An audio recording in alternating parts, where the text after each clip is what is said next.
अस्सलाम वालेकुम। जब आप B2B मार्केटिंग स्टार्ट करते हैं तो आप कंफ्यूज होते हैं कि हम स्टार्ट कहाँ से लें, किस मेथड से लें, चाहे वो गूगल ऐड से लें या मीटा से लें या B2B में ज़्यादातर लोग कहते हैं कि कोल्ड मैसेजिंग या कोल्ड कॉलिंग से स्टार्ट करें। सारे जो है वो अपनी अपनी जगह पे इम्पोर्टेंस रखते हैं और इम्पोर्टेंट हैं। तो मैं इस वीडियो में आपको स्टार्टिंग से बताऊंगा कि आपने स्टार्ट कैसे लेना है और उसको इम्प्रूव कैसे करना है। तो स्टार्ट मैं गूगल ऐड से लूँगा। गूगल एड्स से जब गूगल ऐड पे जब हम ऐड बनाते हैं तो हमारी टारगेटेड ऑडियंस जो होती है वो B2B होती है, लेकिन इशू क्या आता है, हमारे बजट स्पेंडिंग बहुत ज़्यादा हो जाती है क्योंकि हमारे साइट पे या जो हमारे ऐड है या हमारे जो कीवर्ड्स है वो B2C वाले कस्टमर को भी शो होते हैं। तो जब B2C वाले कस्टमर को वो शो होते हैं तो हमारा बजट बर्न होता है और इररिलेवेंट क्लिक्स आते हैं और कभी-कभी B2C वाली क्वेरीज भी आ जाती है। मैं एक एग्जांपल दे रहा हूँ, एग्जांपल मैं इंश्योरेंस का दे देता हूँ।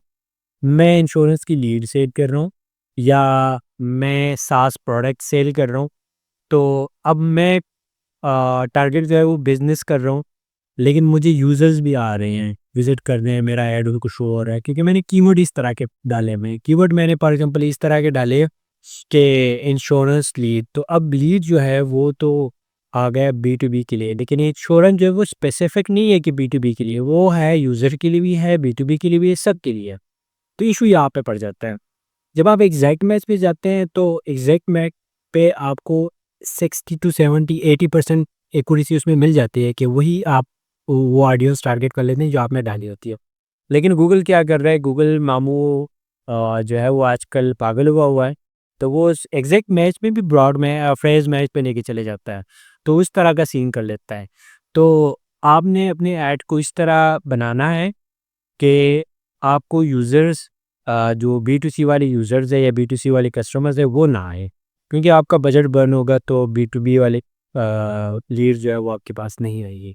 ये आई गूगल ऐड वाली बात। और गूगल ऐड जो है वो मैं प्रेफर करता हूँ सबके ऊपर, मतलब कि जैसे ईमेल होगा, कोल्ड कॉलिंग होगी, ये इससे ज़्यादा मैं इंपॉर्टेंस देता हूँ गूगल ऐड को, क्योंकि गूगल ऐड आपको पता है कि वो सर्च बेस पे काम करता है। अगर किसी को कोई चीज़ चाहिए तो वो गूगल पे आएगा, अगर गूगल पे आएगा तो वो हमारा ऐड उसको शो करेगा। मेक के वो 90% इंटरेस्टेड है, उस चीज़ को सर्च कर रहा है और हमारा ऐड उसको शो होके हमारे पास आए। सही है?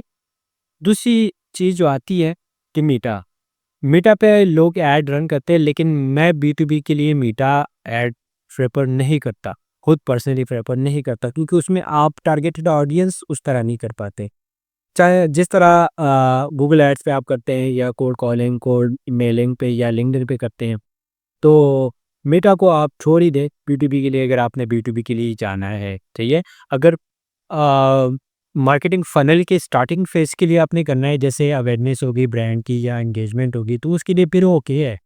अगर आपने लीड्स के लिए करना है तो उससे कन्वर्जन आपको कोई नहीं आनी, सही है? दूसरी चीज़ हमारे पास आती है लिंक्डइन।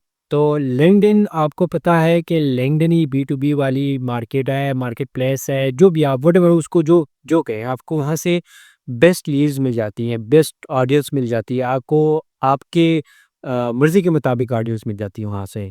तो लिंक्डइन आपके लिए एक फ़ायदेमंद प्लेटफ़ॉर्म है कि आप उस पे ऐड रन करें या उसको आप इम्प्रूव करें। तो ये सारी चीज़ें मैं स्टेप बाय स्टेप आपके पास आपके साथ शेयर करता रहूँगा और आप देखते रहें इस चीज़ को कि लिंक्डइन ऐड किस तरह बनाएँगे, लिंक्डइन को इम्प्रूव कैसे करेंगे और B2B के लिए उसको अपने लाएमल क्या रखने हैं, क्या करने हैं, क्या नहीं करनी है। तो स्ट्रेटजीज़ मैं आपको हर एक के लिए अलग-अलग है, तो वो मैं आपके साथ शेयर करता रहूँगा।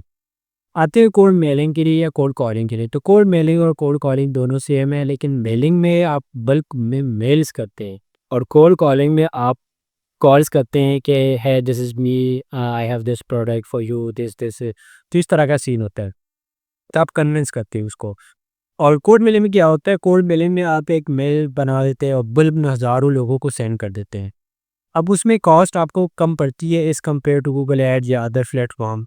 उसमें ये होता है कि आप लाखों लोगों को एक ही टाइम पे मेल्स कर देते हैं, आपको 1 या 2 तो क्वेरीज़ आ जाती हैं, कन्वर्जन निकल आते हैं।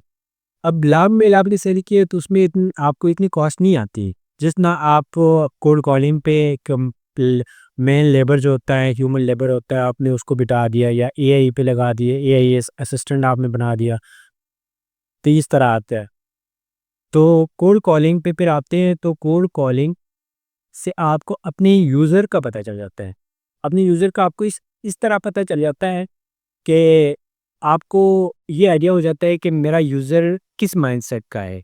मैं इसको जो मेरा टारगेटेड ऑडियंस है वो किस तरह सोचता है, वो मुझको किस तरह लेके जा रहा है, सही है? तो कोल्ड कॉलिंग अपनी जगह पे भी बेहतर है, मेलिंग भी बेहतर है, गूगल ऐड भी बेहतर है। ये सारी चीज़ें मैं आपको 1 टू 1, 1 बाय 1 एक्सप्लेन करता जाऊँगा।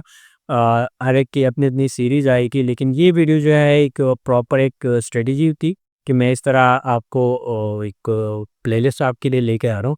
तो स्टे ट्यून विद मी और आगे देखते रहें। अगर सब्सक्राइब नहीं किया तो करें, अगर नहीं करना चाहते आपकी मर्ज़ी। Thank you.